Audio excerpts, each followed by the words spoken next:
It's a cozy episode. It's giving pumpkin, apple, cinnamon spice. It's a Sunday episode.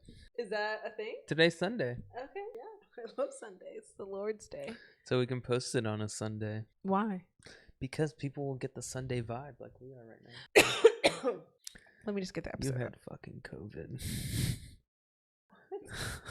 How could you say that to me? What a wild way to start the episode. Just accusing people of having illnesses. I'm not going to say anything. Karma.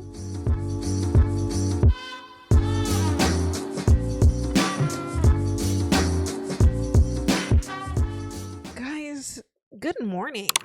Good morning. It is 10 a.m. on a Sunday, a fall apple cinnamon crisp Sunday afternoon. What am I talking? It's morning on a Sunday apple crisp afternoon. It is a beautiful fall Sunday morning. It's giving pumpkin spice and everything nice. That's why we got our pumpkin spice. And we have our drinks today. We have a chai. This is pumpkin muffin chai. Then what's Why is yours? it muffin?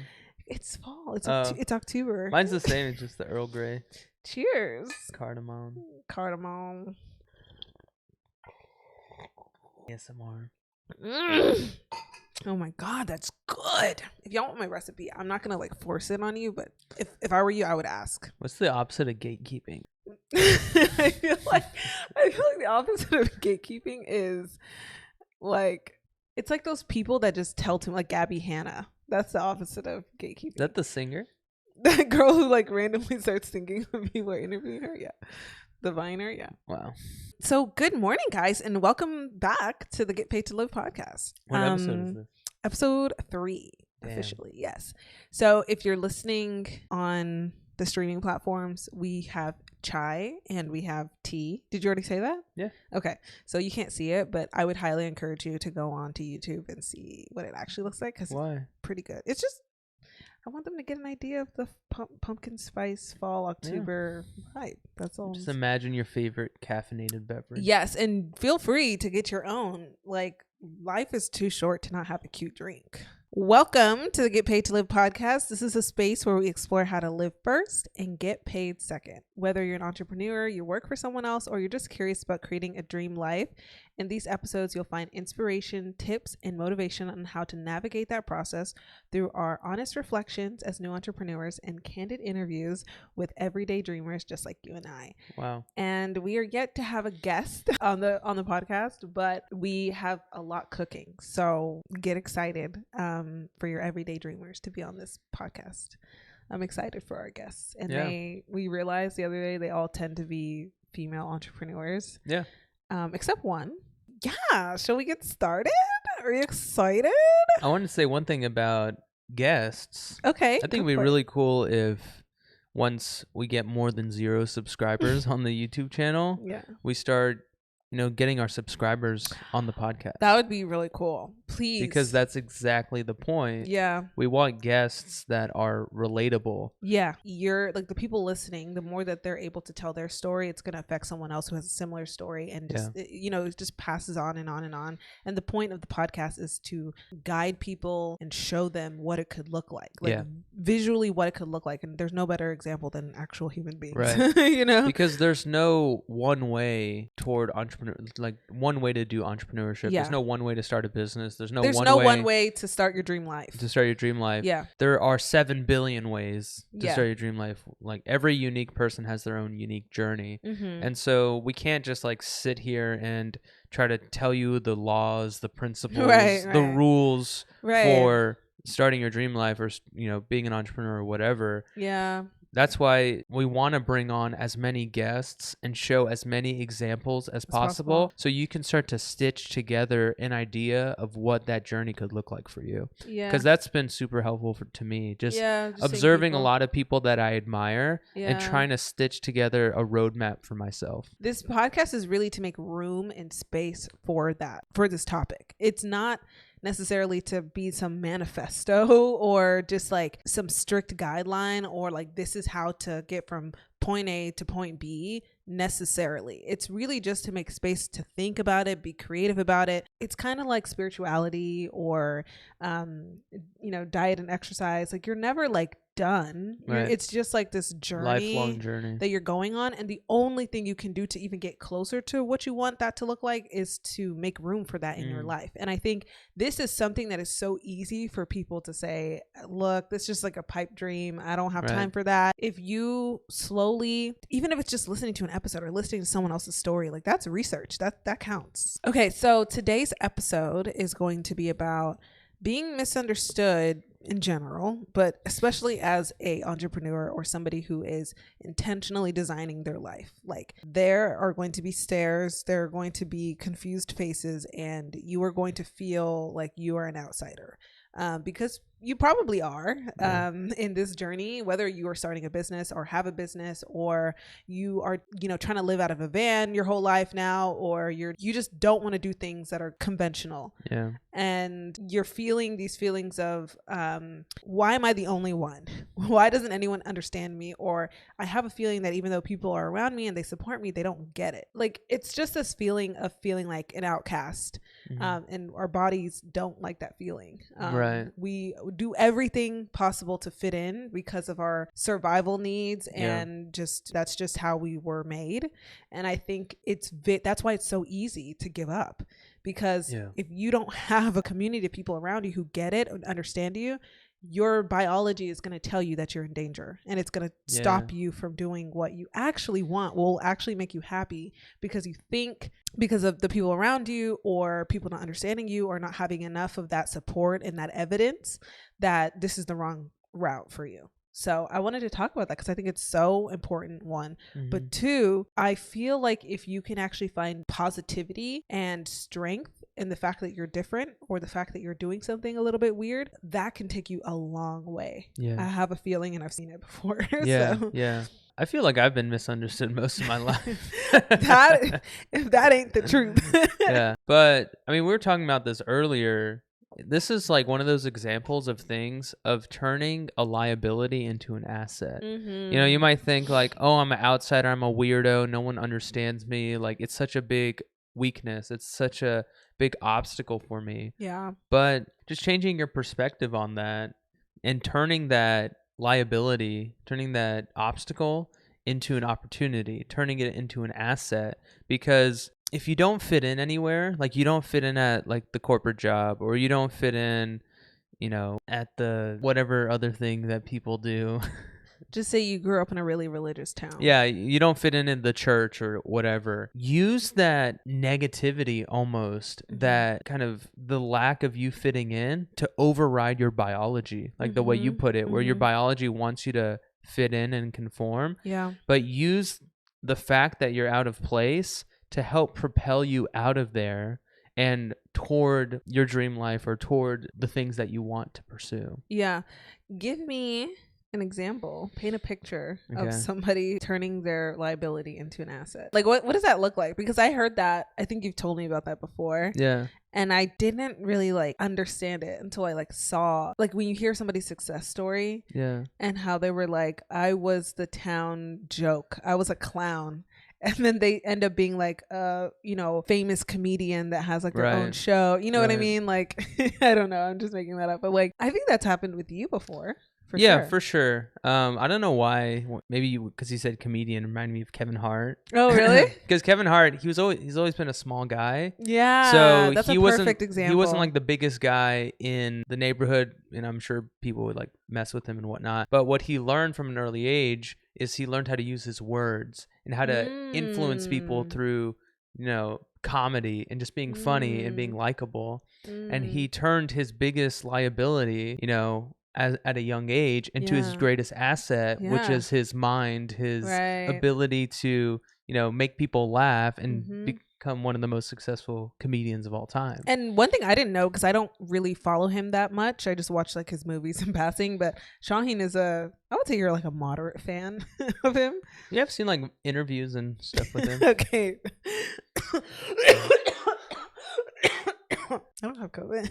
Oh shit. But the one thing I didn't realize is that he is actually one of the most successful comedians. Like, he's making how much a year? Like, what's his net worth? I can't remember. I have no idea, but I'm sure it's about I'm gonna 100 put million. Yeah, like that's, I mean, for a comedian, I think that's really good. For anyone. For that's anyone. Incredible. Didn't he say like one of his goals was to be a billionaire? billionaire? Yeah. And I was like, at first I didn't like, because I just always think, oh, famous people rich, but I don't think like how rich. I don't think about the scale. Right. So then it's a huge. Whenever he said 100 million, I'm like, that's significant. Right. I mean, and kind of crazy, you know, I'm sure with all the movies he's done, the stand-up, you know, shows, everything. But I feel like he's one of the comedians that really turned his comedy into a brand. Yeah. And I know a lot of comedians do that, but I feel like it's not all of them. Like, I would say there's still probably like the 1% of comedians that really have like a brand, like his movies, like he has this, like his reality show. He has like so many things. And his own production company. Exactly. Yeah. A production company. It's like he took his talent and made it more, like made it bigger than itself, because a lot of comedians, I feel like they end up just doing like stand up, or maybe they'll have like a show that they're on, but they don't really take it further. Yeah. So. And I think this is really a feature of human beings. It's this feature of like overcompensation. Like when there is, it's like this, like if your house is moderately dirty, you're probably not going to clean it. Right. But if you have like a party and it gets trashed, you're going to make it spotless after that. You know what I mean? Right. So it's like, you know, if things are like kind of bad or like something is a slight inconvenience, you're not going to do anything about it. But once it crosses this threshold where it becomes like really bad, you kind of overcompensate and make it better than it ever was before. Yeah. And like a more concrete example of that is like for me, you know, not to bring up my anxiety and stuff all over again, but when I went through that, you know, I was overweight, you know, I had probably not the best like mental practices and like habits around handling emotions and handling stress and anxiety. But once it kind of broke that threshold where it was worse than I ever thought was humanly possible, it forced me to overcome it through like good practices and good habits around like mental health and stress management. Yeah. And I think now it's like I feel like I'm pretty good at managing stress and anxiety. Yeah. No, I think that's a really good point, because it reminds me of like the double down on your strengths or your weaknesses. Actually, I want to say weaknesses, because I think like with Kevin Hart and that example you said, like losing weight and like learning how to think better, it's like you had to double down on what was like the weakness and turn it into a strength. Yeah. So anything that you're critiqued for, like for me, I've always felt like, why do I always have to have a good time? I noticed a trend that even though I was really good at conforming to like having a corporate job, getting a degree and like going to grad school and everything, I was like really good at like following the rules. I still always had this urge to be like, but I just want to do something random today. I just want to go travel with like no money. I just want to do something like wild. And I always thought that was like a side of me that I needed to like kind of get in line and like suppress. But that is like the premise of my whole business right now. And it's like, instead of forcing that trait of mine down, why don't I let it thrive? Like, why don't I let it run wild? Like, obviously with constraints, but like with my constraints that makes sense for me, like that still allow my strengths to be elevated, instead of just kind of punishing myself for being the way I am. That doesn't make any sense, you know, because you are the way you are, and like it's hard for you to change your personality traits. I feel like that's I don't know about the like scientific definition. I know there's something that you literally can't change. Like there's like habits you can change, there's like your mindset that you can change, and I feel like that does affect your personality. But I think there's just things about people that like if they didn't have that trait, they just wouldn't be them. Whatever that is, I don't think you can change that. And I don't think or maybe you should change it, right? Huh? Yeah, you shouldn't. You shouldn't try to change it, because that's what makes you unique. That's what makes you special. And it's kind of like broadcasting your uniqueness and making it work for you. So if Kevin Hart was known to be the short guy, I mean, I do think that makes him stand out in a way, ironically. Like he's more memorable for that reason. And I'm sure back then he hated being memorable for that reason.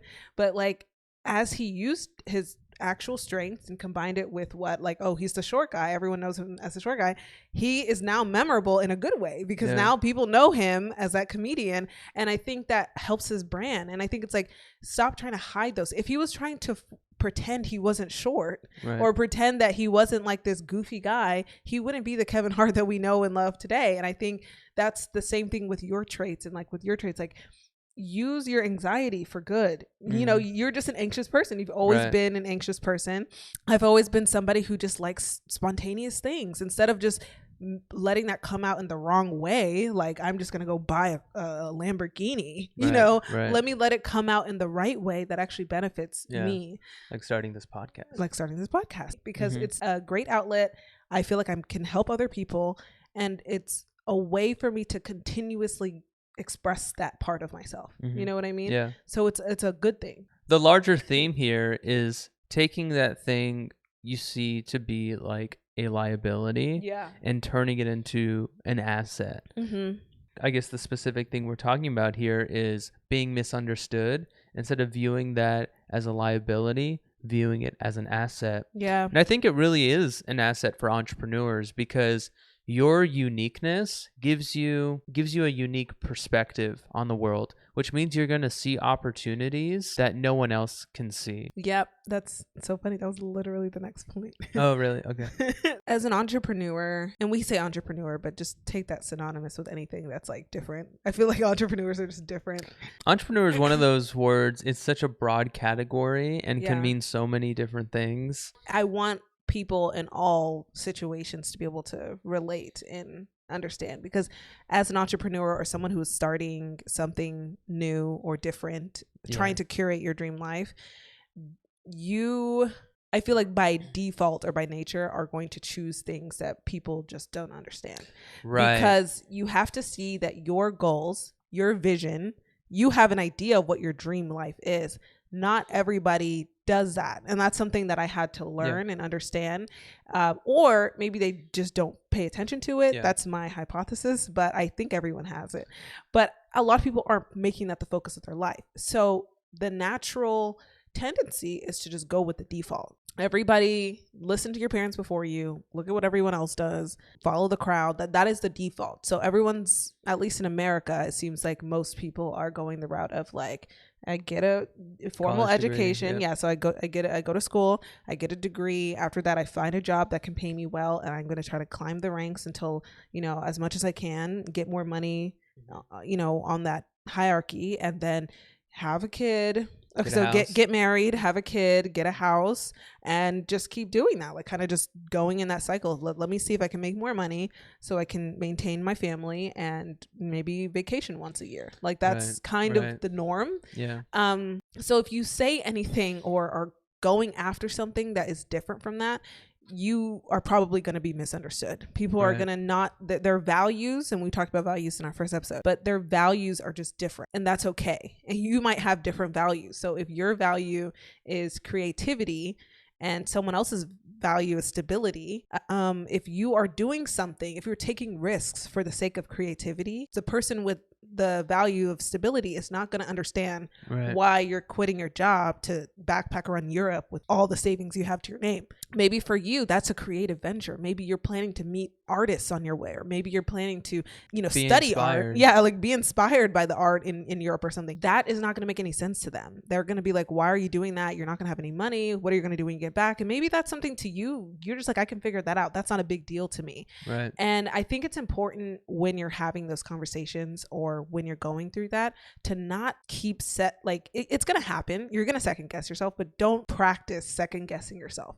Almost practice sticking to your word and sticking to your values, because it's really hard in those situations to be like, am I doing this because it makes sense with my life, it's my dream life, it's part of my values, or am I doing this because I'm crazy? You're always going to find like a fault in it. And that's something that I think is really important to identify. Don't go to the route of like, oh, I know I've always had this trait about me where I do things sporadically, and I don't think things through, and maybe I should listen to them because they've done it before, they have more experience, or this is what everyone else is doing. You're gonna have thoughts like that, and I think it's important to consider it. Like, I'm not saying don't listen to people, but I don't think you're ever going to regret sticking to your values. That's one thing I will say. If you are considering the other option because it makes more sense or it's more logical or it's more practical, I do think that's something you can end up regretting later. Yeah, down and the line. I'm not saying do things that are just like reckless, but if your number one value is creativity and that's what makes you happy every day, even if you come back and you're kind of scrambling for a job, I just highly doubt you're going to regret making that time to do that. Experience is important to you. And I think it's important to recognize in those situations, in those conversations that you're having with people where you feel like you have to defend yourself, where you feel like you have to kind of like, but don't you see, like once you start feeling like that, it's okay. You don't have to explain yourself to people. You can try, and if they get it, they get it. If they don't, they don't. But don't take that as a sign that I need to start reevaluating my life, because if the person that you're talking to does not have your values, of course you guys are going to see things differently, and that's okay. And you don't have to change yourself based on someone else's life. Right. You know? I like what you're saying about like the norm is like everyone knows the normal path. Yeah. Like college, job, house, family, etc. Yeah. If that path doesn't resonate with you, it's easy to feel like an outsider, you know? And that's why I feel one way in which like being misunderstood can be an asset to you is that it kind of forces you into entrepreneurship. Because if you don't fit into this if you don't resonate with the existing and normal journey that's out there, you're like, well, that doesn't make sense for me. Well, what can I do? There's no option for me. Yeah. You know what I mean? Yeah. So you kind of have to... You have to create your own. Yeah. You know what I mean? And that's what a lot of entrepreneurs do. They don't see an option. They don't see a community. They don't see a product. They don't see a service. They don't see a lifestyle that matches what they want. Right. So they create it. Yeah, and even if your business is you're just creating a job for yourself. Yeah. You know, it's not even like something that generates like passive income or something like that. If that's your ideal job, then that's worth it. That's your dream life. That's what you want to be doing. And I do think there's like, that's why it's important to bask in the fact that you're not understood, because it helps you identify, okay, I'm not seeing that this in anything else I do or anyone else I talk to.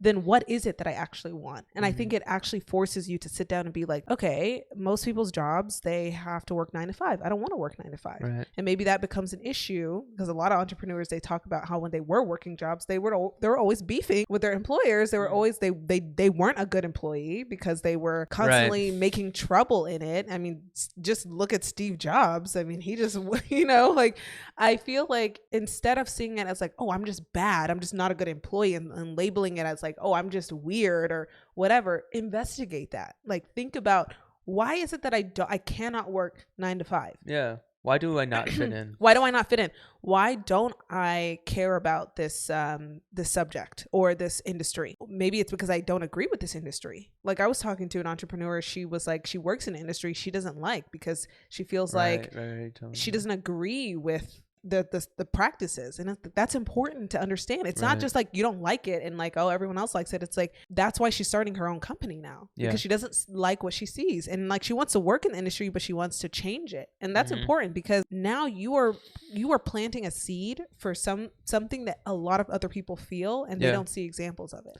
So I guess just to sum this all up, being an outsider, being a misfit is actually maybe the greatest gift you can receive. I think it's a gift. Because it naturally creates all these constraints around you, which will naturally force you into entrepreneurship or into your dream life or into your own journey that makes sense for you. And I think that's good, because it's going to feel uncomfortable now. But when you are very happy with what you see in your life and very happy with what you've created, maybe you've even changed a community, maybe you've changed people's lives, who knows? Right. You're looking at yourself in the future going to be like, thank God I felt like a weirdo back then. Because if I didn't, I wouldn't have ever created this. Yep. And I think that's something that it's hard to see now while you're in it, while you're always having to defend yourself. You're always having to tell people why you're doing what you're doing, or why you quit your job, or why you don't want to have kids right now. Like, if you can see yourself in the future, you're going to be like, that was 100% worth it. You know, one thing I wanted to say is that when I wanted to bring it back to what you said, like, you see opportunities that other people don't when you're misunderstood, when you think differently about normal things. That's an example of what we were just talking about. Like, if you, I'm just making this up, like, if you have never seen maybe you're somebody who finds sports to be a very emotional thing. Okay. Wow. Like, and it doesn't even have to be a wild take. It could be something as simple as that. You're like, I've always been an emotional basketball player. I don't know. That could be a niche, really right? Get into it. Really get into it. And you're just like, I don't see a support group for that. I don't see people talking about that enough. Like, I just feel like sports is a very emotional thing. And you start looking at the realm or the industry of sports in a completely different way. You start tying it to how like emotions can affect your performance and how like the psychology of it. You start looking into all these different things that people who are probably just playing for, performance or playing for money or whatever, they don't see this, right? They're like, okay, it's not that big of a deal. And you're going to get people who are like, it's not that serious, but it's serious to you. And don't take that as a sign as like, I'm just being emotional. You take it as a sign of like, this is important to me. I have a gift in seeing this opportunity that no one else sees. And now I can make something out of this opportunity instead of passing it off. And like, there's a reason why no one else sees it, because your unique characteristics, your traits, your perspective, your experience, that has brought you to a point where you see that as an opportunity. And that's why it's like, I feel like entrepreneurs are like the chosen ones. Like if you look at any hero movie, like you're the chosen one because you see it and no one else does. And maybe that creates a whole new side of sports or a whole new thing within sports where other people are like, finally, like it wasn't that big enough of a deal to them to start it, right? But it actually is impacting their life. And because you saw that opportunity, you can create something that no one else can create or no one else has created. And that kind of resonates with my experience starting the Data Entrepreneurs, because this time last year, I was looking for this community of both like technical data people, but also people that are entrepreneurial and they want to start their own business. And I would find tons of communities of data people, tons of communities of entrepreneurs, but never together. But never together. So I eventually I was like, okay, I have to make it myself because no one else is going to do it. Yeah. Because it's a lot of work to like, I could tell like when I would like float this idea to people, they're like, yeah, that would be great. But I think the first thought is like, man, that's going to be a ton of work and I'm already busy. And that, that's what held me back. I didn't, probably waited like 3 months before actually like committing and starting the Discord and all that. But I ultimately did.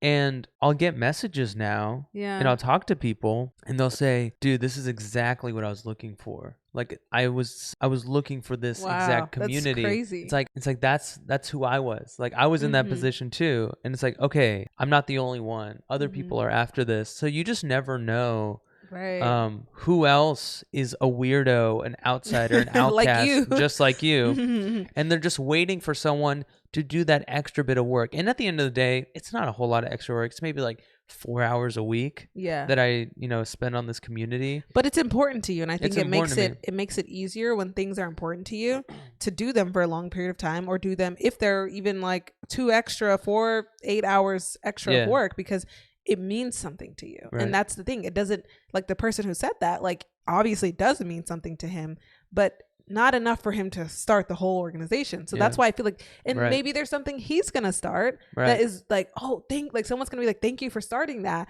because it means enough to him to start it. And I think that's what's so important about seeing people's individuality and your unique gifts, because that's what everyone can do for each other. Dan Coe was saying that in his YouTube videos, like everyone is an entrepreneur. And I think that's so true, because in any capacity, your gifts help other people. Naturally, there's something you do on a day-to-day that is help, whether it's your job, whether it's how you talk to your friends, whether it's your family. There's something that you do that someone around you can't do, and they appreciate that you can do it for them, or hopefully they do. But like that's the thing, like we're all unique and talented in our own ways. So like why would we suppress that because someone else thinks it's weird? Because it's helping someone. Like your gifts are helping someone. So I think to bring up another point with that is that if you don't craft your life around your gifts, like it's not going to happen. I want that to be very clear. We had a friend say, we were talking about business, and if he's listening, he'll know who he is. Like, or maybe he forgot. I don't know. Maybe he forgot, because I think it's something that we took. We're like, huh? But like, I don't think he noticed. So like, he said that like we were talking about businesses, and he was saying that he wouldn't mind if his business idea blew up. Oh yeah. Like he wouldn't mind if it happened to get $1 million in revenue or something. And I just thought that was so funny, because it's just like, that's just not gonna happen by chance. And if it does, I do think it could happen in a way, but there's still some effort that you have to put towards something like that to just happen. It's kind of like the people who blow up overnight. Did they really blow up overnight? Like the actual instance of them blowing up probably was overnight, but it's probably like you look back at their life and they've been doing this thing for like since they were 10, you know? Most people that blow up, they've been putting in a lot of work and time into it. Right. But there's always like that very small percentage, that 1%, that 0.1%, that it really just happened overnight and like kind of blew up. Right. But those are also the ones that don't really last because there's a necessity to the grind, to the failures, and all the lessons you learn along the way, you know? And if you never really learn those lessons and you just kind of like, just by chance, kind of blow up overnight, you're not going to be equipped with the skills to make it last. Yeah. When things get hard. Or like fully capitalize on it. Yeah, exactly.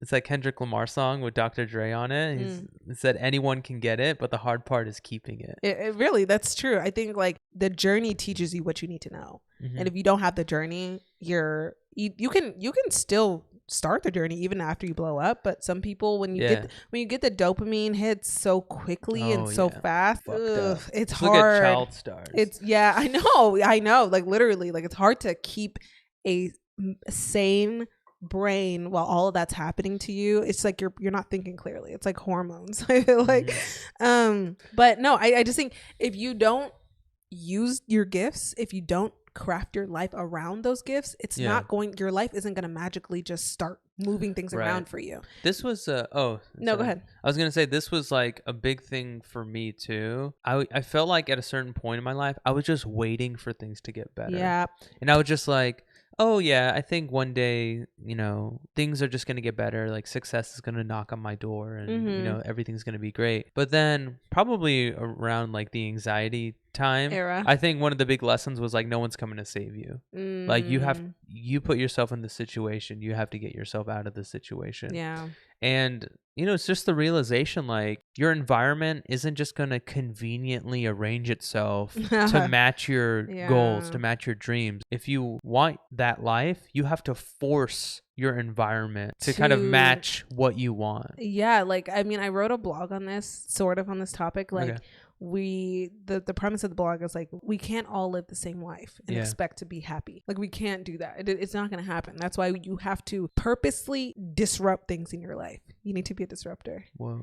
Like you need to kind of have like the willingness to put a bomb in the middle of your life sometimes if it's necessary. Because a lot of us, like, we've built up this very like perfectly curated by society's standards life where it's like, I'm doing the right thing in every category. I'm doing the right job because it's lucrative right now. I'm with the right person because I've heard that these are the traits you need in a partner. Right. And it's very like, it's curated, but like the wrong way. It's like curated to the norm rather than to what you want. And so by the time you realize that this is not necessarily my dream life, you kind of have to like throw a bomb in it and just start all over from scratch sometimes. Right. And that's not everybody's case, but there is an aspect of your life that will have to be disrupted heavily. And I think the dream life isn't necessarily the outcomes, like having the nice car and having the nice house or even the dream partner. It's like the point of a dream life is that you are good at making decisions that align with you. Like you're really, really good at making decisions that are in line with you. It's really nothing about the outcomes. Like if you are good at saying no and yes to the right things, you are already living the dream. Because that's what people who aren't living the dream don't know how to do. Right. It's not that the people who aren't living the dream can't get a nice car or can't get a nice house or can't have this like cool swanky job. It's the fact that they don't know how to make decisions that match what they want.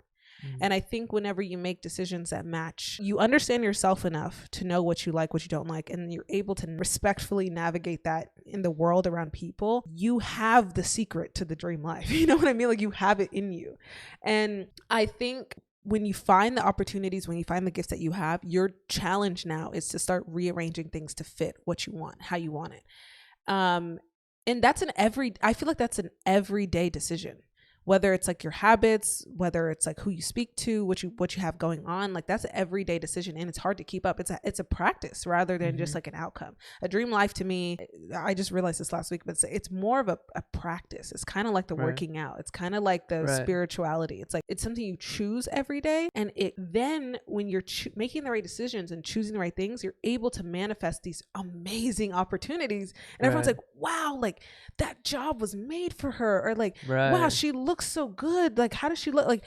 And I don't think that is necessarily like, oh, I just happened to choose the right workout. It's less about that. It's like I'm choosing myself every single day. Like that I think is what creates a good a relationship with a good life. You know, it's kind of like a partner. It's like it's not that it's just like, oh, they happen to work so well, they're so cool together. It's like we're choosing the relationship every single day. It's a practice every single day, and it could be as simple as like in an email you get an opportunity to do something, like some cool opportunity, but it's a lot of money, you'd meet a lot of people, but it's not the people you want to meet. It's not it's not the subject that you care about.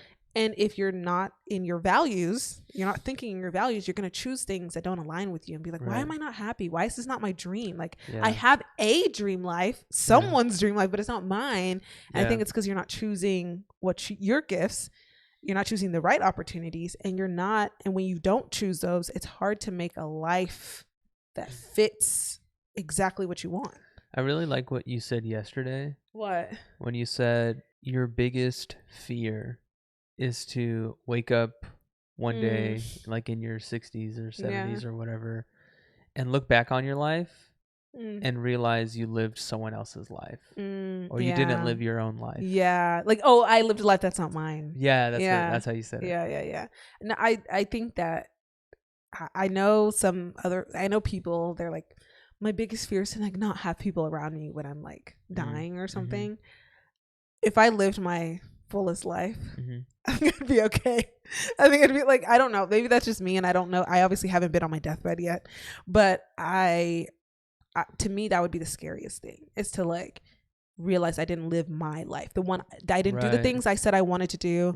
I never tried failing. I never tried, like that would eat me up. Like if I was working at a corporate job and I did that until I was like on my deathbed, and I'd never even tried starting this podcast, I never even tried to be a full-time creator, I would be like, I hate myself.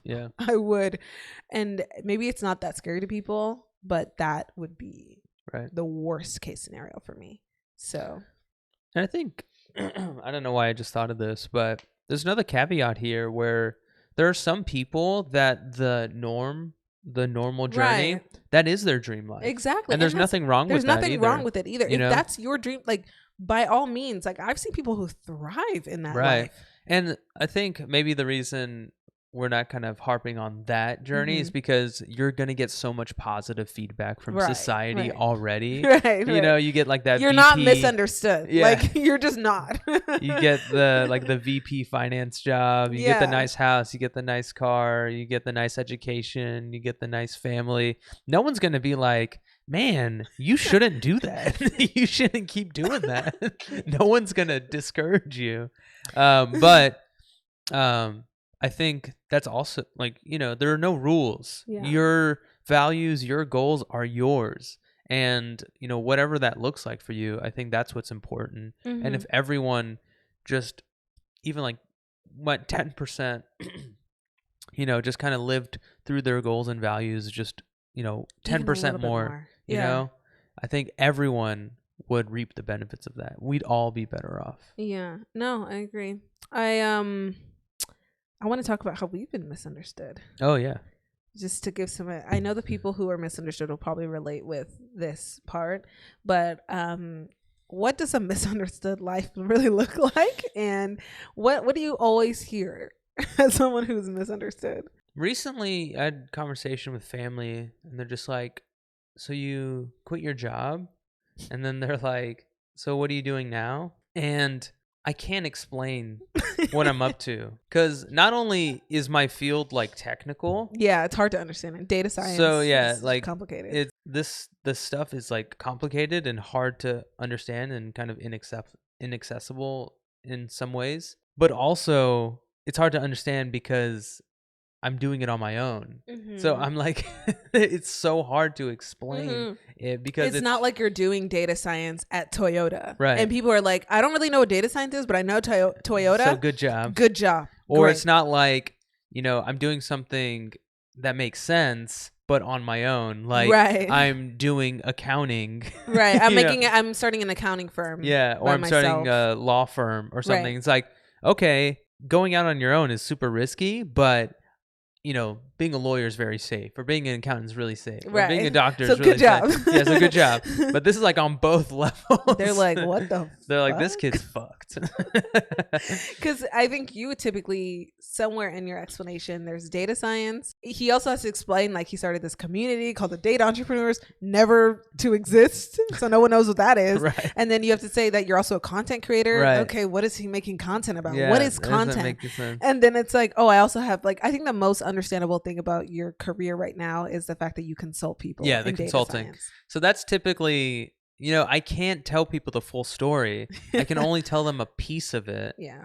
So I'll just say, like, I do consulting because, that, at least it has some prospect of cash flow. And that is where my money comes from. That's where all the revenue comes from right now. But I was just telling you the other day, because we both consult in our respective fields, me in marketing and content, but I feel like that's like, it sucks because that's what people understand, but I feel like that's the most boring part of like what I do. Maybe not for you, not like physically boring, like when I'm actually doing it, but like title wise, that's like the most like sure understandable. Like, yeah. Okay, I get it. But I feel like, maybe with both of our journeys, like what we like about it is not just like one piece of it, but the full picture. Right. The full picture is what we get excited about and where our passion lies, because we're trying to build our unique and ideal jobs from all the things that we're doing. It's something that fully aligns with us. And if we're just talking about one slice of it, it's like,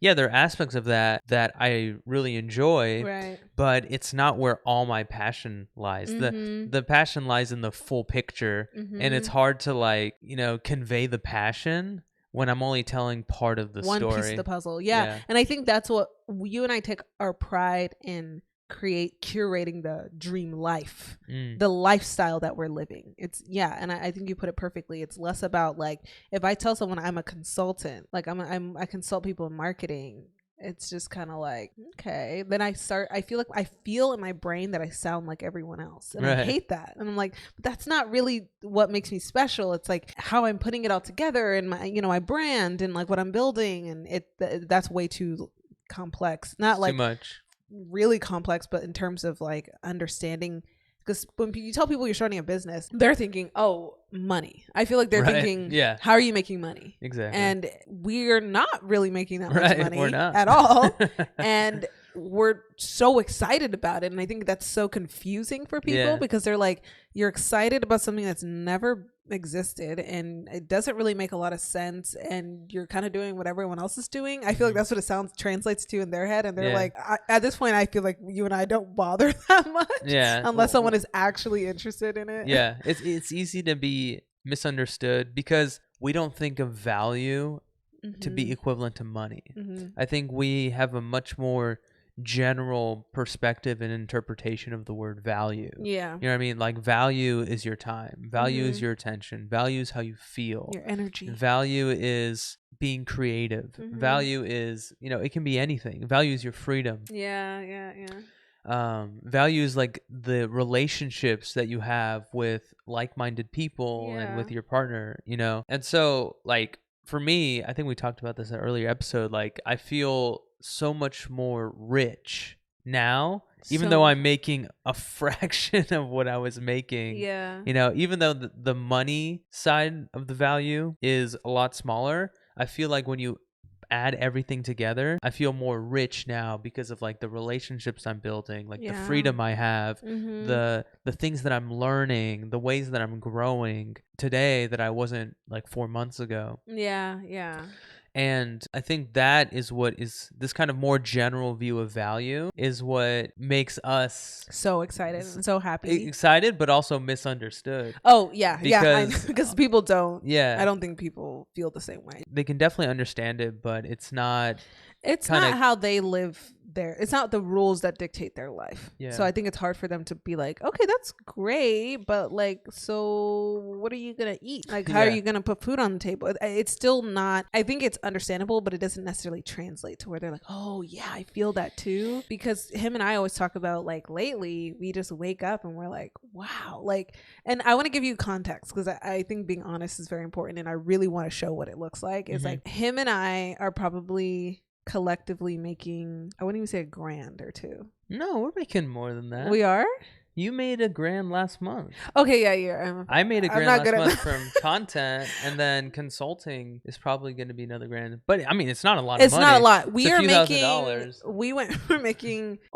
$20,000 a month collectively to now we're not even making $5,000. Like, oh yeah, probably like two or three maybe a month, and we're living predominantly on savings. Yeah. And you know what's funny is that even though I'm sure our lifestyle has changed, I don't shop nearly as much, and I'm somebody who was spending $1,000 on clothes, shoes, accessories, things like home decor. That wasn't unusual for me on a given month.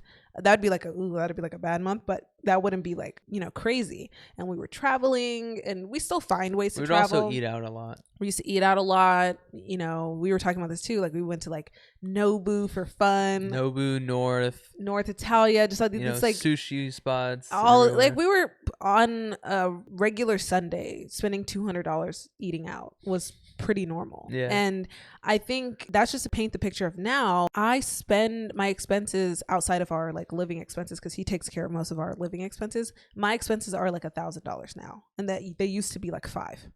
And we wake up now and we're just like, oh my God, look at the sun. Like, well, I wake up and I'm fucking tired. Yeah, he wakes up at 4 a.m. Right? So I wake up at like days like this 7, and I'm just like, wow, like I'm just so happy to see the sun out, or make my tea, just make my chai. Like that's what excites me these days. And then like putting on some jazz music and having no Slack messages to answer right first thing in the morning, or I don't have to open my email to all these annoying requests, and I don't have like to manage 15 clients. Like I feel just so rich in time. I feel so rich in energy. I get to have my 2 to 3 hour morning routine of journaling and breathing and for doing my skincare, watching a YouTube video. Like to me, that just feels, I'm still kind of like in awe of it sometimes, but I'm just like, I love this. Lighting a candle, like romanticizing my morning and my nighttime. That to me is something that I'm like, I will never have a life without this now, because like, and I tried before. I would have a little bit, but it would always be interrupted. If I have a call in the morning, I have a call in the morning. And it's like, that's my money. I can't like not attend the calls. I can't, even though I was working freelance before, for the past, I would say the last 8 months of my freelance career, I was doing full time with one client though. So it was like a full-time job basically. And I just, if I was frustrated about something, it would take all day. It just would ruin my energy. Like one annoying Slack message would just carry on the whole week. It was just, I didn't feel clear. And also at the same time, I had a lot more money. And to me, at the time, having more money was just a lot more decision making. And I would be like, now I can't afford to do this luxury spa experience. Which one do I have to choose? Now I have to hunt to find the best one. And then, I can't afford these shoes, but like, I want to make sure that I'm getting a little bit of a deal. So it was just a lot more decision making. And then if people said, let's go on vacation, I would actually consider it. And even if I didn't really feel the vacation or the place or whatever, I would just think about it more because I had the options.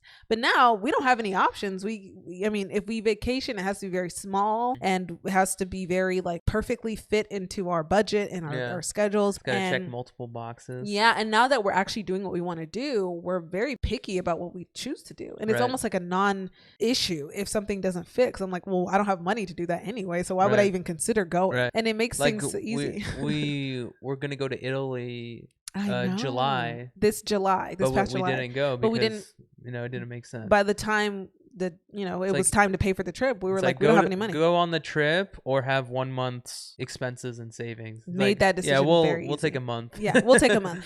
And before that would have been like now we need to pick. Before it would have been like, yeah, of course. Yeah, but then it's more decisions along with that. It's like, okay, so what flight? And then we got to choose what day. We got to take off work. And it was just a lot of stuff. It's when you're not living in your goals and your values. Things are so unclear, I feel like. You also will overcompensate in other ways, which not only doesn't push you toward your goals. Yeah. It's just like you're just trying to cope with not living in your goals and values. It's you know like, what I mean? no, it's like it's everything else becomes a coping mechanism for what you don't want to be doing. And I think that's true. I think that's why I was shopping all the time. I think that's why I was going on trips. And the trips were average sometimes. Like they weren't even that great. Even like our Europe trip after I graduated, you were not happy. I know. And that was so weird for me because I thought Europe would be this place. And I do like it. I love going there. And I feel like I'm more at home there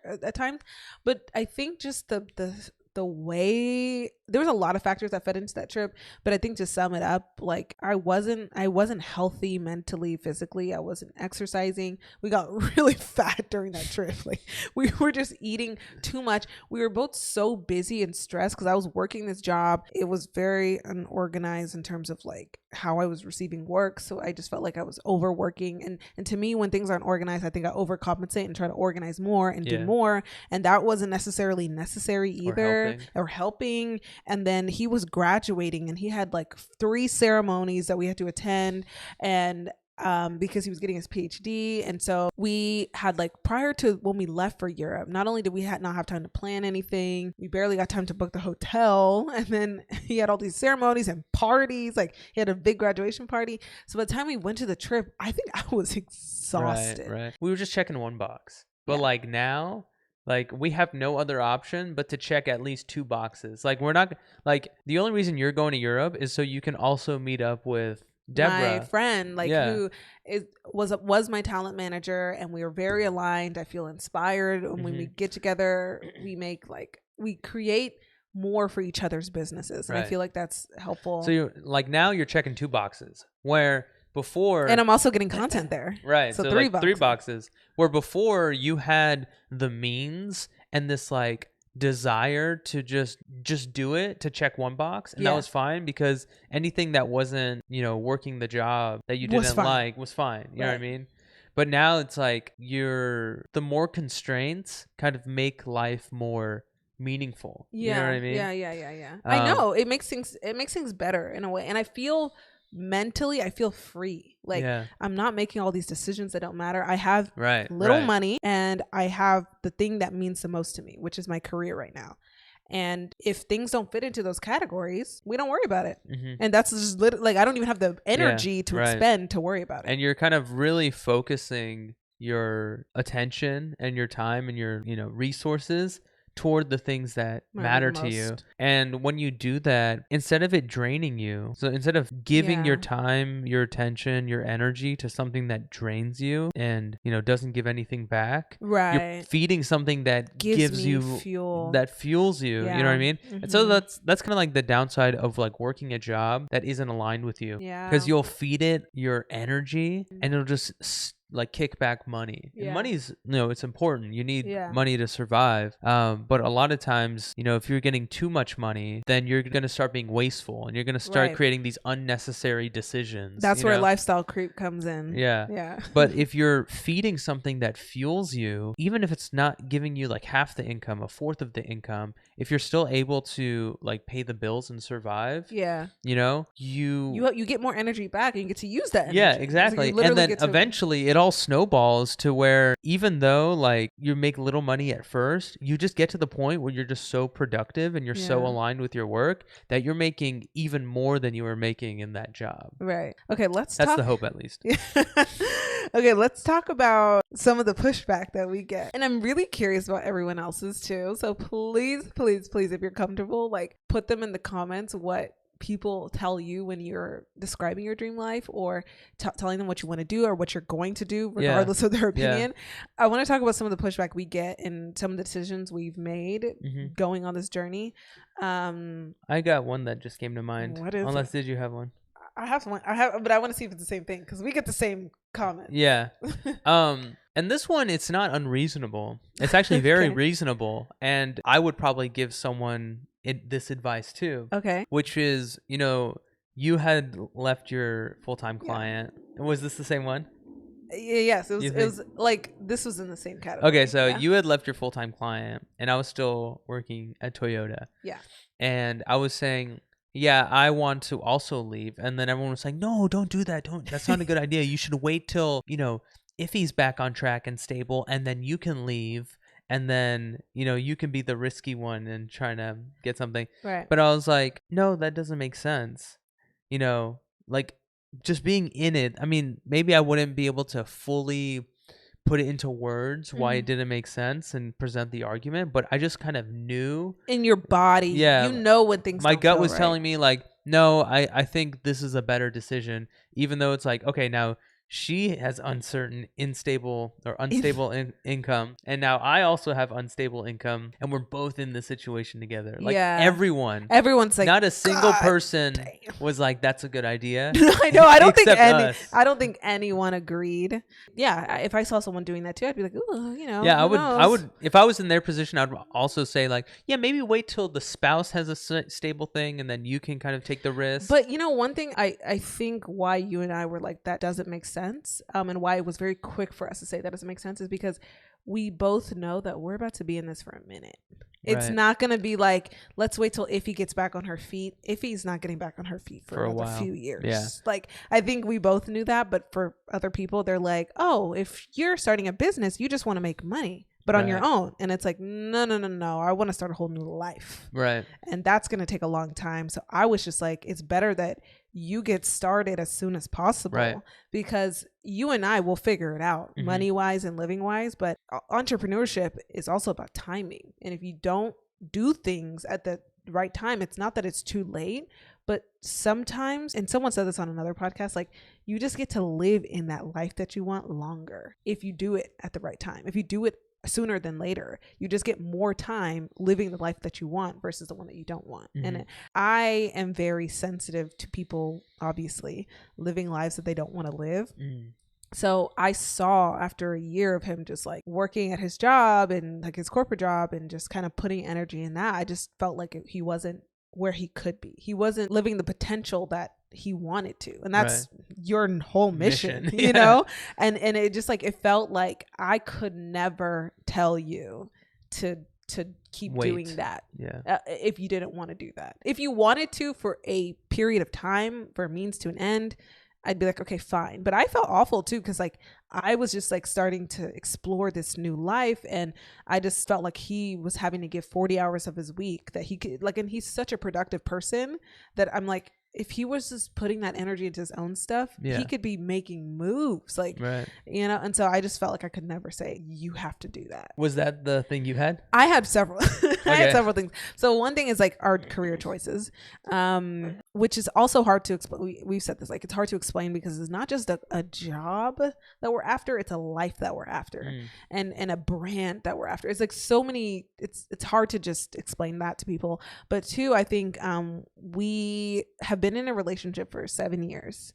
It'll be 7 years this next month, I think. Yeah. And so one of the things that I don't really know how to describe it, but I feel like him and I have done things always at our own time when we want to do things. And it's something I take pride in our relationship, because we always have an idea of when things are at the right time for us. And I feel like we're never wrong. Like, we don't miss.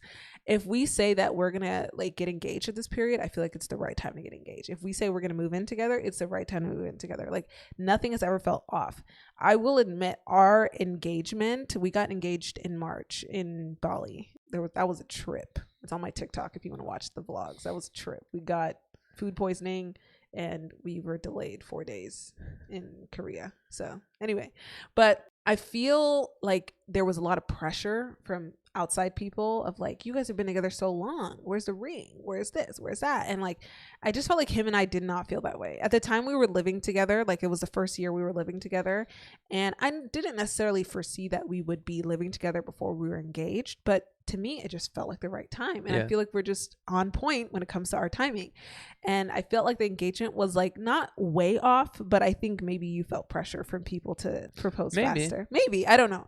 But I would say like it felt right, like being engaged. Yeah, it does feel right now. It does feel right. Like calling you fiance feels right. Yeah. And I feel like it could feel right for like a year or two, you know? Yeah, and that's another thing, because I think where everyone's like, the wedding. First of all, we don't want a wedding now. Right now. Right now. We want a wedding, and I want to have this wedding, this dream Italian Tuscany wedding with like 50 people. Like, when I have means, I'm talking about like means. Like, I want to go all out. I want to go buck wild. I've always envisioned my wedding like I'm paying for a lot of shit because I want people to enjoy. And I'm the kind of person that like if I dream it, I think it can also be reality. It's not like this is life now, so I can't do that anymore. It's like, no, I still want that to happen. And I feel like now everyone is like, when they talk to us, their focus is on your wedding, which I understand why they would say that, but our focus is so somewhere else that we're like, what?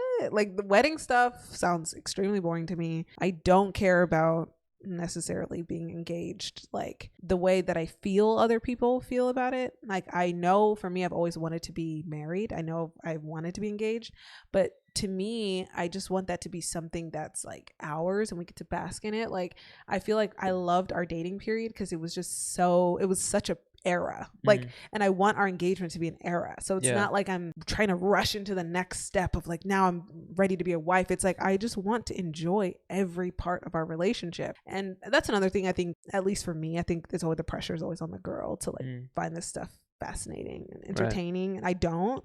That's another thing that I think people find weird about me, is that like I don't really care about that right now, and feel when I say that, I think it's off-putting. Like, even if people understand it, they're like, oh, what's wrong? And I'm like, no, nothing's wrong. I just don't care about it. I'm exhausted about the topic. I really am. And I think it's because I have more priority. I'm trying to figure out how we're going to survive. Like, I don't really care about a wedding and all this stuff, but we, for cultural reasons, have to have 2 of them next year. See what happens. We'll see and we're hoping that something happens that we don't have to. So that's another thing. Another thing is kids. I don't think that's something that we want it, but not right now.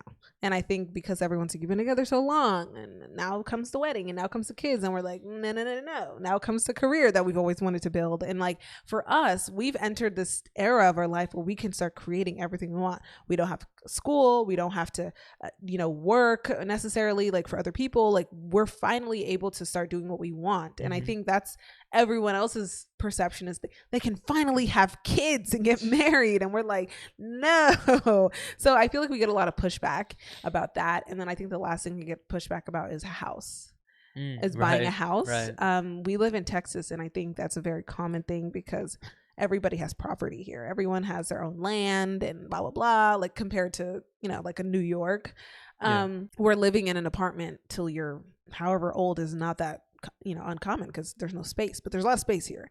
So everybody thinks you need to get a house right away, and renting is like very frowned upon. I feel like, and I'm not opposed to houses. We want to kind of get into real estate at some point, but I think right now it doesn't seem like such a priority to me because it doesn't make sense. It doesn't really make sense with our lifestyle. We like to be flexible because if we had a business trip, that is priority over a house thing right now. Like, to me, that would be a priority, and that may not be the priority for everyone else. They want to get more stable. They want to stay home more. They want to be in the ground. And for me, I'm like, wherever my career takes me, I'm going.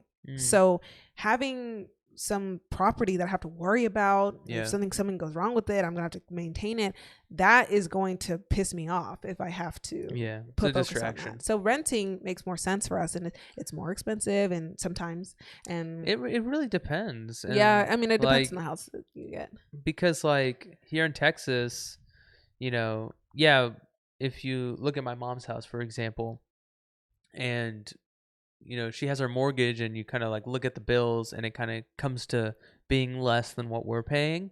But then what happened? There was a hailstorm, and she had to replace the roof. There was like this heat wave, and the AC blew out. And so it's like, is it really cheaper? Yeah, I don't know. And people are a lot of times fight. It's not, because you have to maintain the house. You have to fix things when it goes wrong. Here, if something goes wrong, I mean, it's a new build, but even still, like if something goes wrong, we call maintenance. It's not our problem, and we can focus on other stuff. Not only do we not have to pay anything, Mm-hmm. we don't have to worry fix it. about We don't have to think about it. It's not organize it. Then we got to be home for the person to fix the thing, and right? All this stuff, and like that's beneficial for us right now because our priorities are elsewhere. And I think that's when we tell people that, they're like, "What else could you prioritize? Like this is your," and it's like, I don't want that right now. I don't want a house. Like I when I want a house, I do really want to take care of it, but that's not right now. And I think that's another thing. Like you might be doing things in reverse order. You might be doing things in a different order that people are like, why would you do it in that order? That doesn't make sense. But they don't see where you're going all the time. It would, for them to understand what you're doing right now, would have to require them to see the bigger picture. And if they don't see that bigger picture, of course it's going to look like it doesn't make sense. We've heard that from our friends. Like, they're like, your life, scares me, like how you live. And it's like, yeah, if you didn't see the vision I had, it would be scary. It looked like these people are just doing random things for no reason at all, but they don't see where we're trying to get. So that's another thing. Like if people don't have your vision, everything you're doing is going to look silly and they're going to misunderstand it. So, and that's okay. Yeah. You just, as long as you know your vision, as long as you know where you're going and you're actively working towards it, it doesn't matter. They'll see it eventually when things line up in the way that you planned it. So trust yourself and your gut.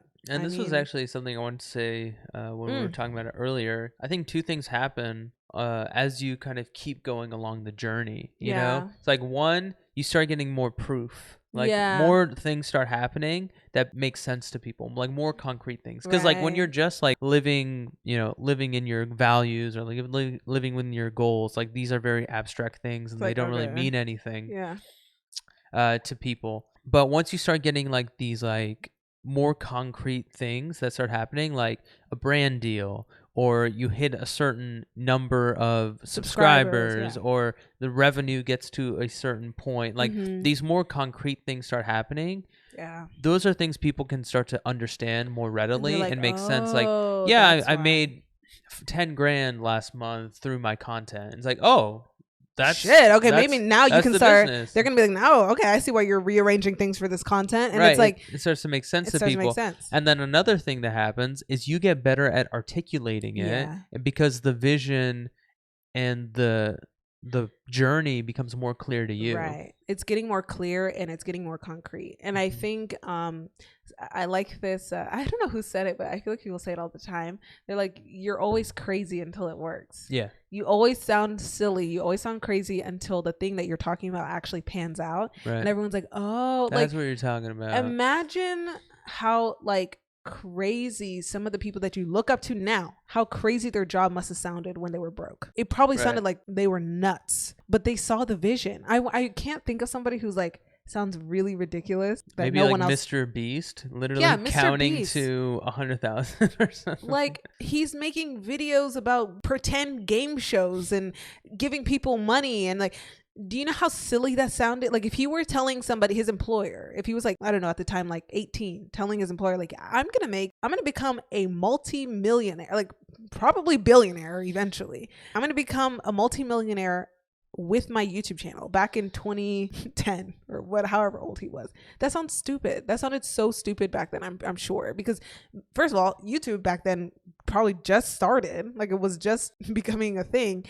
And then not only that, not just making YouTube videos about like very practical and serious stuff, he's making YouTube videos about whatever he wants. That wasn't even a career back then, like a legitimate career. And it's like now he doesn't sound too crazy, because like being a YouTuber, when you say that, doesn't even sound crazy like as a job, let alone like now you're making things about whatever the hell you want. Back then that would have sounded nuts. And it's like, I think sometimes you have to be okay with like, maybe you're a visionary, maybe you're just seeing things that people don't see, but you really feel the passion for it. If you see never something, right. If you see something, you see something. Okay. I can't fight you on that, but you know when it's legitimate. You know when you feel it in your body and your bones that like, no, I just feel like this is the right decision. I think that's what you should follow.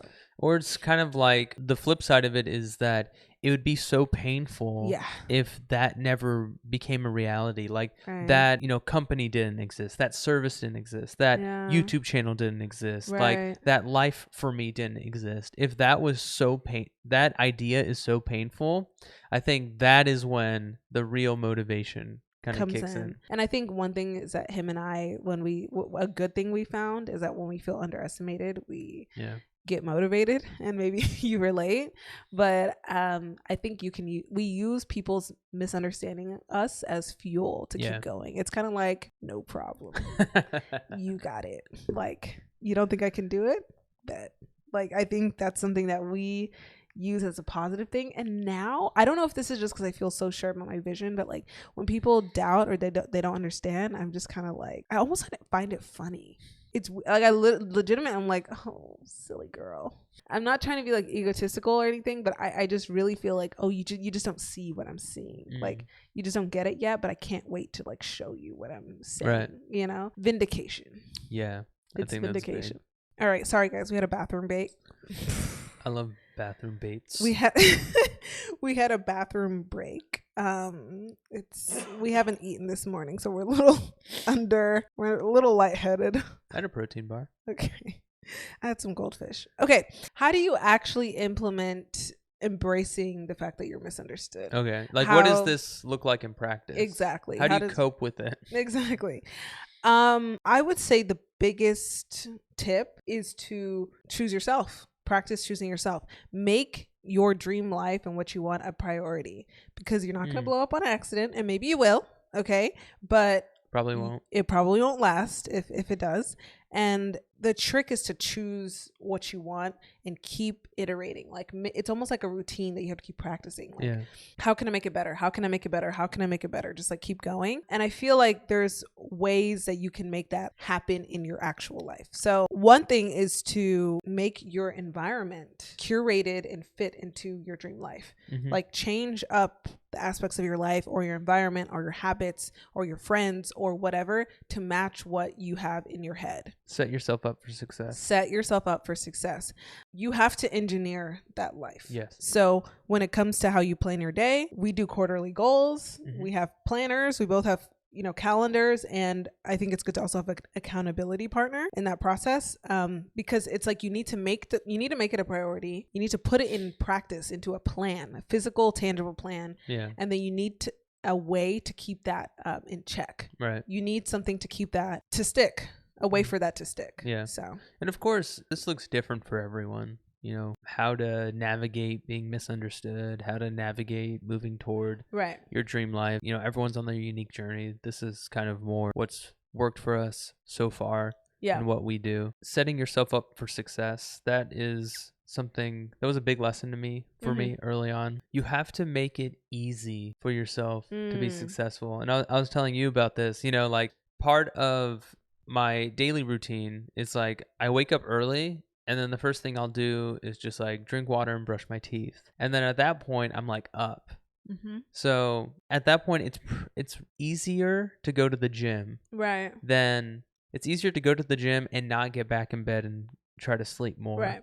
As opposed to if I would wake up and just sit in bed. If I just sat in bed when the alarm went off, it would actually be easier to go back to sleep and harder to go to the gym. Right.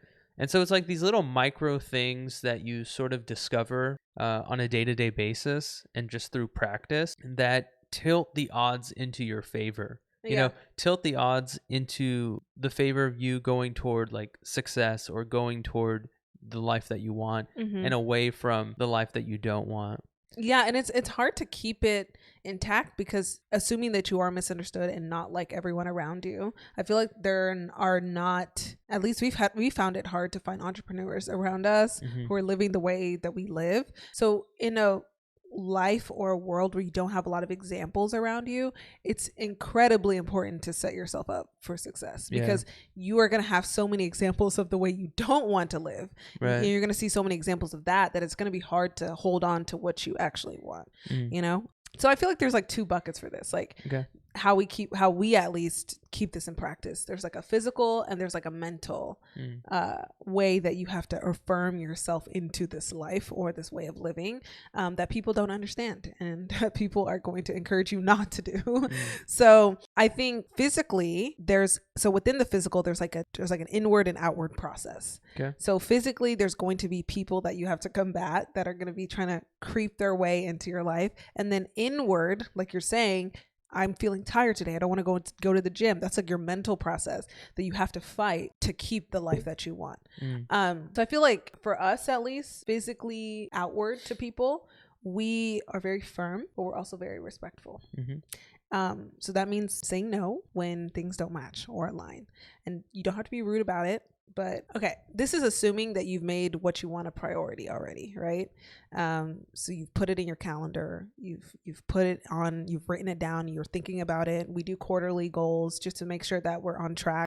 We are lucky to have an accountability partner within each other, but if you don't, like, find a friend or someone who's doing it with you, or go out of your way to join communities of people like yourself, so that you're always reminded, even if you have to just follow people like entrepreneurs or people doing what you want to do, to keep you reminded of things that you believe in, have that in place. So that's number one.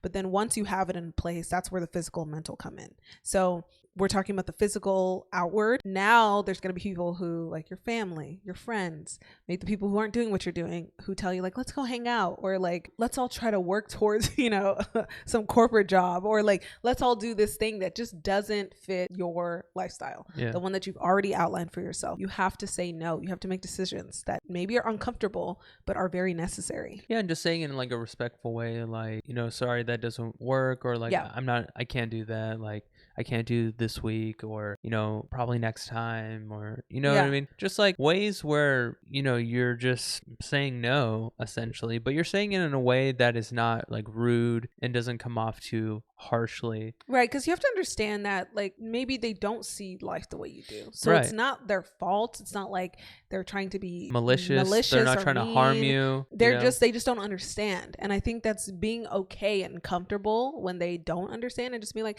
okay, they won't stand up for this lifestyle, so I kind of have to. And it's like, you have to just take responsibility. To get ahead of that curve, whenever I decided to take this path, I told all of my friends and family, this is how life is going to look like from now on. I kind of prepared them, and it was kind of uncomfortable, but I told them, like, this is something that's really important to me. So maybe for the next 6 months to a year, I used the Chris Voss negotiation trick of like, I have really bad news, or like, you're probably not going to like this. I'm probably going to be a really bad friend. I'm probably going to be a really bad daughter for the next 6 months. I have this really important thing in my life, and I really want to protect it. And so for that reason, I don't think we'll be able to talk every week like we typically do, or I'll only be available from this time to this time. Like, setting those boundaries in a respectful yet firm way. And that is setting yourself up for success. So now, when I get a call from them, I can say, oh, hey, I'm only able to talk on this day. And they already know. So there's no, oh my God, drama about, oh, you're not talking to me, and I'm communicating how I'm feeling, what I'm going through,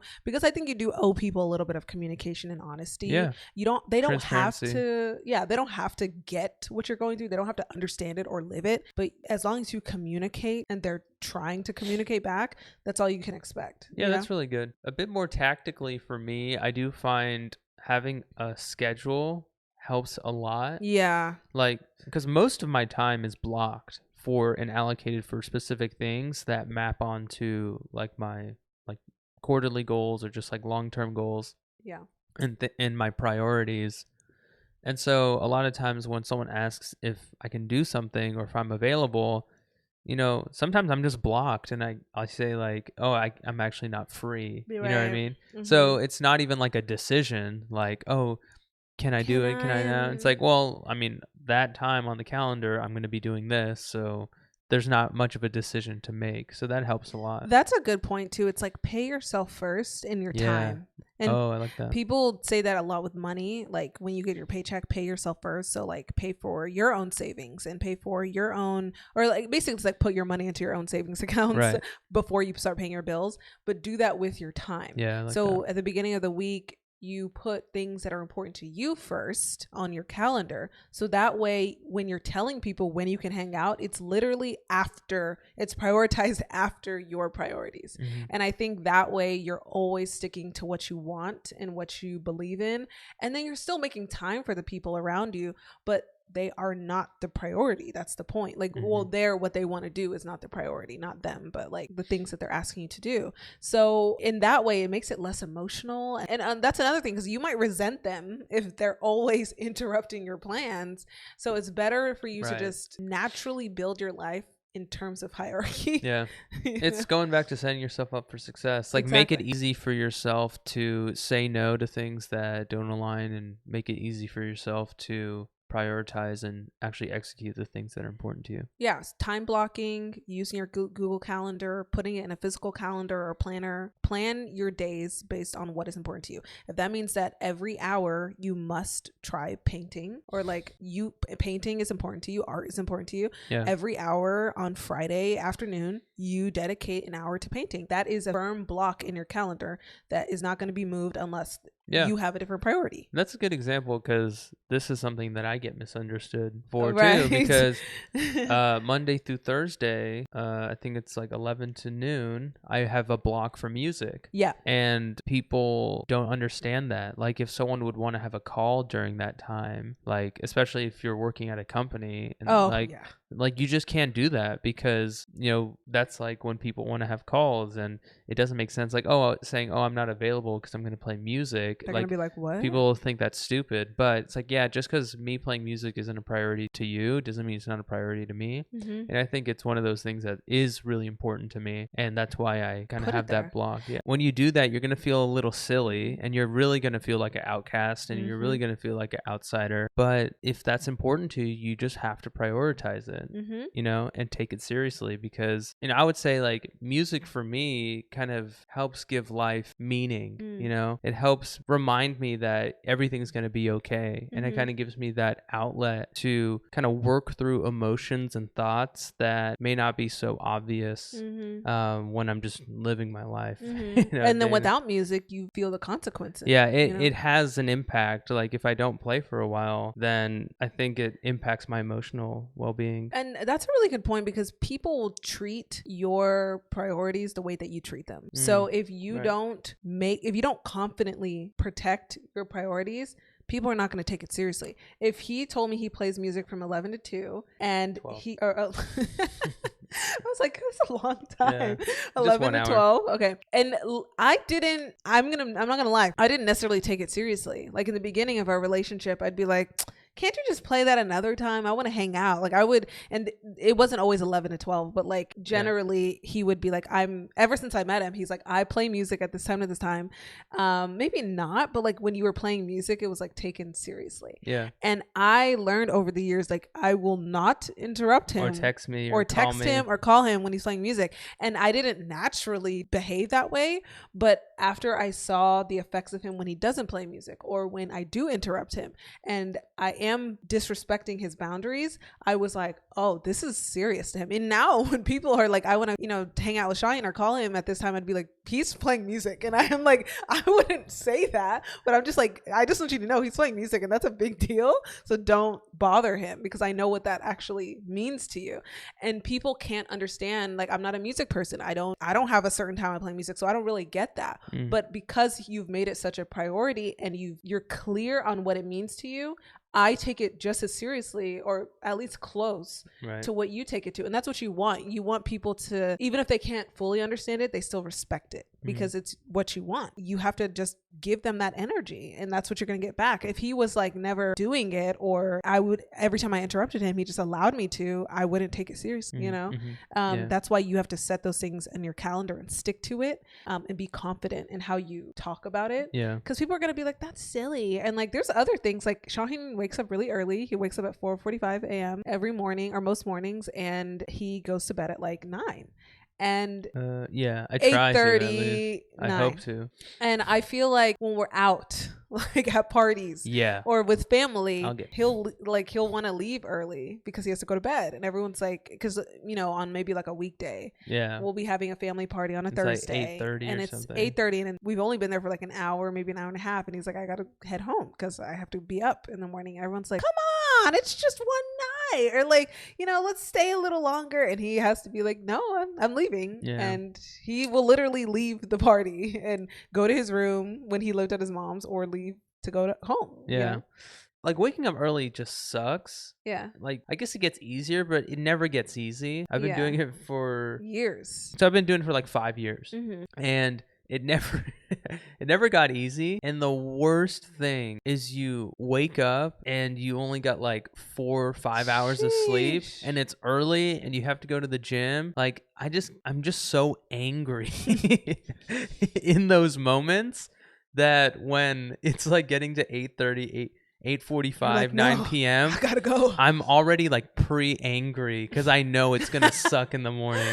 So that kind of helps. Yeah, and I think keep me on track. Waking up and going to the gym, if he doesn't do that, there's consequences. So that's why he has to keep, such a strict thing. And I think it's going to be very similar for whatever new activity you put in your week. It's going to look unnecessary to people because they don't see why it's going to affect your life. It's going to look unnecessary to you. A lot of times you're going to be like, do I really got to do this thing? For me, I'm not like that big into working out, but I notice when I don't, I have negative consequences. So that's why I'm like, if I want to feel good about my content, which is important to me, if I want to feel good about my career, which is important to me, I have to work out, and that's something I have to do. And it's like, I think lately, I feel like this year I've been like, I don't want to hang out with that person. It drains me. I'd get nothing from that conversation. Right. And before I would just do it because it was, why not? But then I do have a why not, because there is a reason I don't want to do it. When you start to prioritize what you want in your life, you're going to realize what the difference between feeling good, feeling average, and feeling bad feels like. Right. A lot of times when you don't have things in your schedule that actually mean something to you, you don't know the difference. You think that hanging out with people that don't really like you is having fun. You think that doing activities like, there's nothing wrong with drinking, but I'm just using this as an example. You think drinking till 2 a.m. and all these things are fun, it's equivalent to having a good life and having a good time. But when you actually try the opposite, what something that actually feels good to you, you're like, that feels awful. Why do I even do that? Right. And then you're gonna start eliminating things quickly because you know the difference now. That's okay. People are not gonna understand your lifestyle. So that's the outward, like kind of rejecting outward forces that will come into your life. But I think inward, you're also going to have a lot of resistance. Yeah. Because it's not easy to change. Yeah, exactly. So how do you be disciplined and stick to that? He has a role, I have a role. I thought it'd be cool to share each. Well, yours was how to stay disciplined. My approach is just baby steps, just one step at a time. And the rule of thumb that I sort of live by is make today better than yesterday. Make this rep better than last rep. So whether that's I overate Monday night, instead of like, oh, I'm going to fast Tuesday, I just have to eat less than I ate on Monday. I'm trying to diet. Or if I didn't work out last Saturday, this Saturday, maybe I'll just go for a walk in the morning. You know what I mean? So it's not like you're trying to make these huge gains. It's like, just make it an inch better, go an inch further than you did last time. Doing that over a long enough time frame leads to massive changes because you're talking about exponential growth. A lot of people talk about this. It's like the 1% better, 2% better rule or whatever. It doesn't matter how small the improvement is. If you keep improving and it compounds on itself, you're going to have this exponential growth. And, it's not going to take a week. It's not going to take a month. It's going to take years, but like, right. It's a compounding effect. It's a compounding effect. And when you look back, like a year later, 2 years later, 5 years later, 10 years later, you're like, you won't even believe how far you've come. You like don't me, recognize yourself. Like me 10 years ago. I know. Like I'll show you pictures and like, we'll put a picture here. just like fat, not the best like stress management and like mental health practices. You were like arguing with people a lot. You were like fighting with people a lot. I don't even know. It was just like a whole different like headspace. A whole different person. A whole different like reality. And that's just like one day at a time, one step at a time. Yeah. And those things lead to like massive changes. Right. You had another one, go towards discomfort. Yeah, that's not so much for discipline. That's if your goal is to change. Like if your goal is to change, if your goal is to grow, that's a good rule of thumb that I've found as well. If you have two options, one is more comfortable and one is more uncomfortable, go toward discomfort. Go toward that uncomfortable. And there's this metaphor I've heard. It's like feeding, like there are two wolves, the wolf of like failure and the wolf of success. And it's like feed the wolf of success and starve the wolf of failure or something. It's something like that. And the metaphor is like, feed those habits that move towards success, like whatever that means for you. So it's like feed the positive habits, feed the habit of going to the gym, feed the habit of eating right, feed the habit of working on your craft, whatever that is, and starve the bad habits, scrolling on TikTok, overeating, drinking, wasting time and not being productive, not moving toward things that are meaningful to you, etc. My tip, because I'm not a super, I don't know, I wouldn't describe myself as a super disciplined person, and I don't think I am very strict either. Like I definitely like, what do I feel like doing today? But I know that about myself, so I tend to focus less on like very strict heavy habits because I don't think it necessarily works for me. But I know if I still have a goal, like by the end of the quarter, I want to have this many YouTube videos up, I will craft my schedule very much like set yourself up for success to in a way that I can't really fail that much, right? And he's like a kind of like, if I want to post 12 videos, I have to post 12 videos. That's the goal. For me, I'm like, I don't even post 2. So if I post 12, that'd be like amazing. But I kind of set the bar higher for myself because I know it's a stretch goal because I know I'm typically going to fall short, but it's still 10 times better than what I'm already doing. So that to me still is like a win, right? I set, like, for instance, with that goal, that is something I wanted to do last quarter. And I actually did 9 videos compared to me only posting once a month. So posting 9 videos from 3 to 9, in a quarter, right? That was a lot for me. That was a success. And now I'm somebody who is comfortable posting videos at least 9 in a quarter. Like that's progress. And what I did, instead of saying like, you have to hit 9, like you have to hit 12, I was being so strict and like angry and all this like raw, instead of going that route, what I did is I set my week up to where I have to make room for editing and I have to post by a certain day. So then that way it's like I have the time to do it. So if I don't feel like doing it today, I still have time to do it tomorrow. And then I know that like if there's a deadline, I'll tend to kind of get a kick in my step. So I made that a thing, like, okay, every Monday you need to like kind of have something up or like close to there. It scared me enough to get more videos out, and then I had more room in my schedule for it. And that's kind of why now I want to post more content. I'm eliminating clients that don't really, fuel me, and I'm making more room to make YouTube a priority in my life. So I think my biggest strategy is to like kind of indirectly make the goal happen. Like there's room for me to do the thing, but there's also constraints for me. So I kind of have to do the thing. Yeah. I don't necessarily love going to the gym, but I put on an outfit like this. And then I'm like, oh, well, somebody who wears a workout outfit, which is so funny because I didn't even go to my yoga class today. But someone who wears an outfit like this, they're active. Like that's just something I think. So then I tend to be more active when I wear workout clothes. So I just put it on whether I'm going to go or not. Or, I know that I want to journal every morning. So I leave my journal right next to me. I want to drink more water. I carry my water bottle everywhere with me. I'm not saying I have to drink this many ounces or whatever, but I have to drink water at least once a day. And to have that habit, I need to have a water bottle accessible at all times. So now it's like a habit to bring my water bottle everywhere, even if I don't take a sip out of it. Which is, I don't mind it because at some point I will, you know. So that's my it's all this stuff of just setting yourself up for success. And Atomic Habits. Read that book. There's so many things. Like a book that I really enjoyed is called Thinking Fast and Slow by Daniel Kahneman. He won the Nobel Prize in economics, even though he's a psychologist, for his work. And he's basically talking about like system 1 versus system 2. Yeah. So we use system 1's like automatic thinking, fast thinking, like, subconscious things, just natural reactions to things. And then there's system 2. It's more slow. It's slower thinking, more deliberate thinking. It'd be more like discipline and things like that. Right. And the secret is system 1, we use it most of the time, and it's so much more powerful than system 2. So that's like the power of building habits. Right. And if you can align your system 1, like you can align your natural tendencies and your subconscious thinking toward your goals, and you can tap into that, that's where the crazy, amounts of success and productivity can come in. And I think that's the essence of setting yourself up for success. Kind of arrange your schedule, life, your environment. Exactly. Yes. So that your natural tendencies align with what success looks like for you. Yeah, I think that's funny because like I'm someone who like I'll set something up and I forget about it. So if you have that habit about you or like that trait of you to do something like that, I think this is a perfect time to set things up for success because for instance, I know that sometimes I tend to be late to my laser appointments. And it was so funny the other day, because what I do every time I'm finished with my laser session, they set up the next appointment.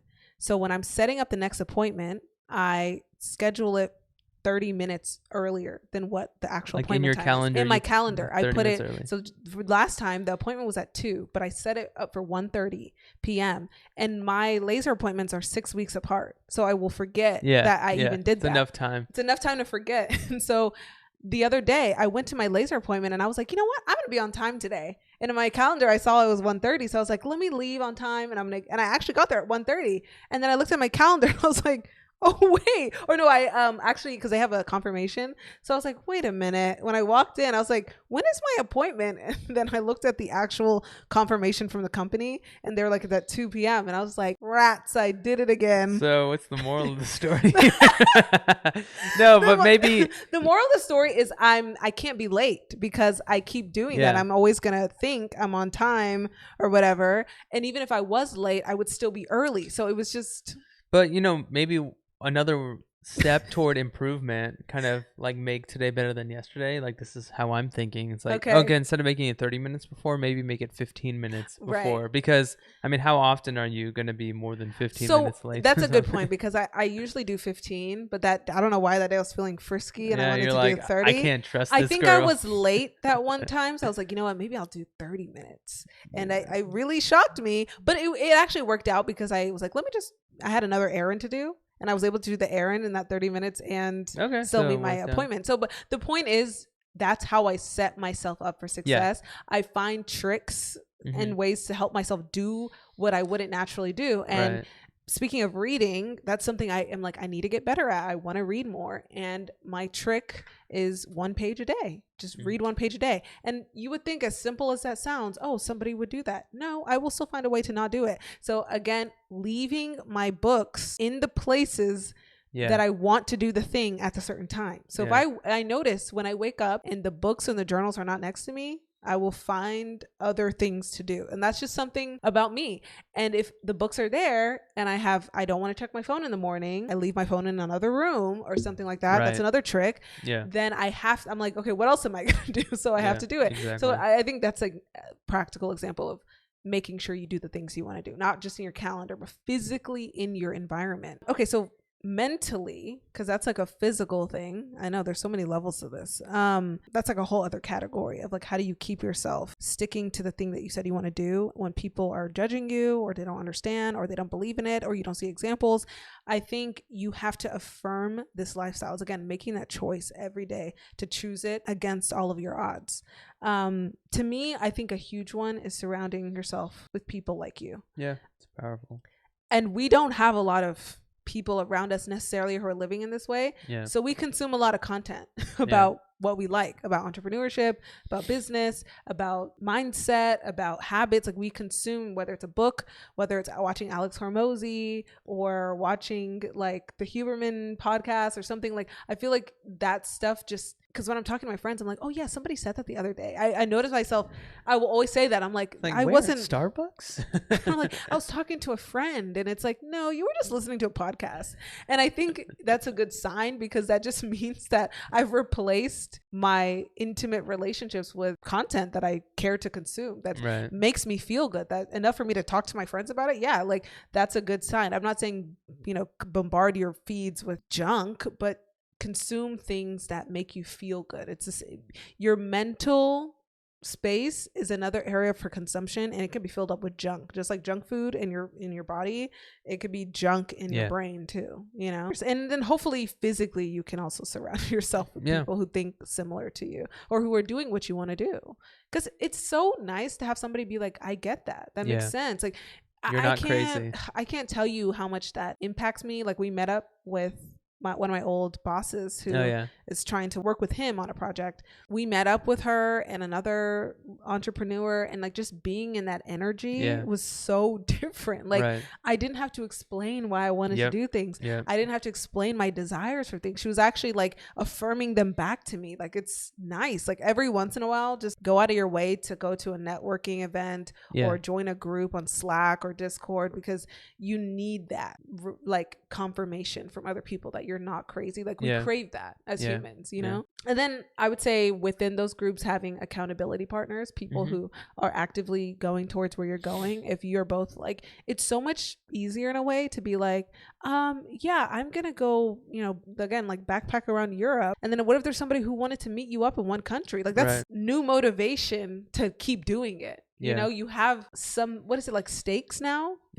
Like social pressure to keep going on that goal. Another side of that is, I recently posted my Q4 goals like on LinkedIn and elsewhere. And someone asked like, why do you do it? And there were a few reasons, but one of them was, now I can leverage that social pressure, that peer pressure. It's like, hey, didn't you say you were going to do this like a few months ago?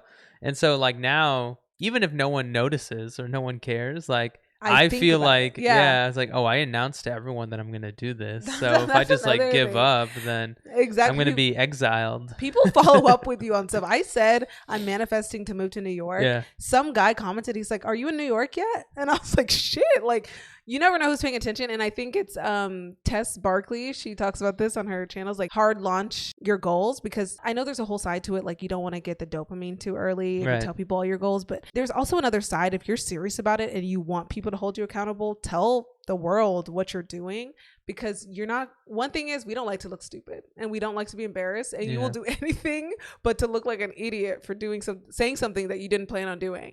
So I think it's important. And if you can't find one friend that can be like your general accountability partner, it's okay to have friends be your accountability partner in certain departments. So like, for instance, if I have a friend who's really good at working out, I'm going to want to talk to her when I'm setting my workout goals. And then on top of that, I have a friend who's really good at cooking and I want to learn how to cook. She's going to be my cooking accountability partner. If you can't have a one size fits all, catch-all friend or catch-all accountability partner, have several, because they're going to hold you accountable. Especially, I think it's almost like y'all have less to hold each other accountable on. They're going to make sure you're doing it, so it's good. All right, I'm going to go back to consumption. When you're physically, like we were saying earlier, when you're physically cutting things out of your calendar and adding things into your calendar, you're replacing the consumption.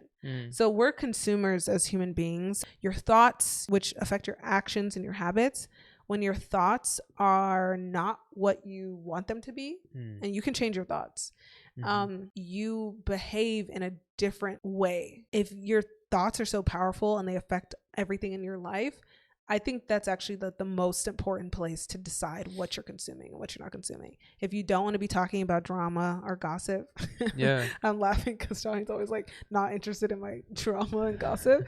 But if you don't want to consume that and you don't want to be talking about what Kim Kardashian did last week with your friends, it's important to kind of reroute those conversations or stop consuming that as much, because your brain will hold on to the thoughts that you're receiving everywhere. And if that's not something you care to be thinking about, if you're not Right. like a journalist or pop culture enthusiast, that doesn't benefit you. You know what I mean? So like curate your feeds. I think it's important to follow people who are doing things you want to do so you see them as examples or inspiration, and unfollow people that don't add to your life. Or maybe don't be on social media at all if you don't really care to be seeing what everyone else is up to and you need more focus on your stuff, like what you watch, what your conversations, just like the books you're reading, like tailor them to your goals, tailor them to what you want in your life. What you just said sparked something for me, and it kind of captures a big theme of this episode, which is your environment drives your behavior. And your behavior shapes your thoughts. So that too, it's like a cycle. It's a cycle. So it's like the environment that you're in, trying to set yourself up for success, trying to curate your page, it kind of drives the behaviors and the habits and the things that your